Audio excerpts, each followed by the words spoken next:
So, hello everybody. I'm planning to play a bit live with my solo project Moxifier, and I'm using the MPC Live II from Akai for it. So what I wanted to do is to get some better loading times for the project. So I want to install a hard disk or an SSD to be more specific, and I bought a Samsung with 1 TB. So from the Evo line, I had quite good results with these discs so far, and yeah, let's do it. First, I wanted to check if it's formatted already. So I have here a Blackmagic docking station, which helps quite a lot if you're shuffling with hard disk quite a lot. So I put that in here, and it turns out it has no format at all so far. And I started now the Windows Disk Manager. That's how it looks here in Windows 11. And you see there's nothing on it. So first thing we need to do is initialize it and then format it. And the question is, which format should we use? If you take a look at the MPC documentation, you see it supports many different file systems like exFAT, FAT32, NTFS, or ext4, and it can even read HFS+, which is from Mac. So, but it says we recommend using an exFAT file system because this works both on Windows and Mac, and this makes a lot of sense. So yeah, let's go with that. So we got it formatted fine, so it's time to insert it into the MPC. So I turned it around, and we need to unscrew 4 screws on the back to get access here to the connector. And yeah, it's pretty simple. It's only one way in, so nothing can go wrong with that. But the problem with that is that to screw the hard disk to the cover, you need to twist it one turn. So I think that's not the best thing for the cables, but yeah, that's how Akai chose to build this thing.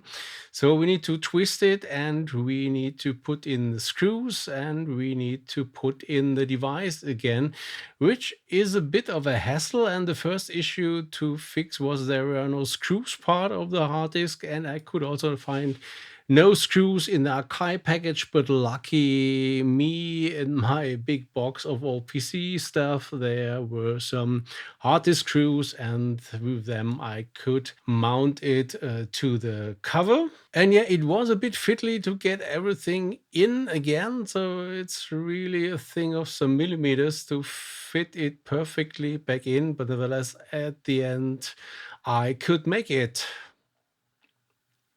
Yeah, and firing up the MPC again, and we see we have a disk here, and it's empty. And the question is, how can I copy now folders to this disk? I didn't find a way to do that with the Akai directly. So if you have any idea how this might work on the device itself, please write me down in the comments. I checked also the manual, couldn't find anything. But there's a different way you can activate remote control. So then it will mount also the internal hard disk. So not only the SD card, but also it will mount the hard disk to your PC or Mac, and then you could go there and copy over the folder you want to copy. So I copy my sample library, and I copy over my project folder, which took quite a long time, which we don't have to wait for. But in the end, they were there, and then we need to remove both disks from the system again.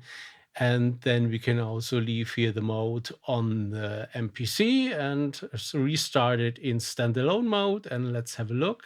And here we can see both folders show up, so we can load a test project, and let's give it a go. And we hear a bit of sound. It's just via the speakers of the MPC Live, but it's just for testing that it works. So great. So I thought this might be helpful to other people who also want to do this, because it was not so easy as I expected it would be. And do you have also experience with using the device live, so the MPC Live II, in a live situation? Please write me down in the comments, and until next time, make some funky music.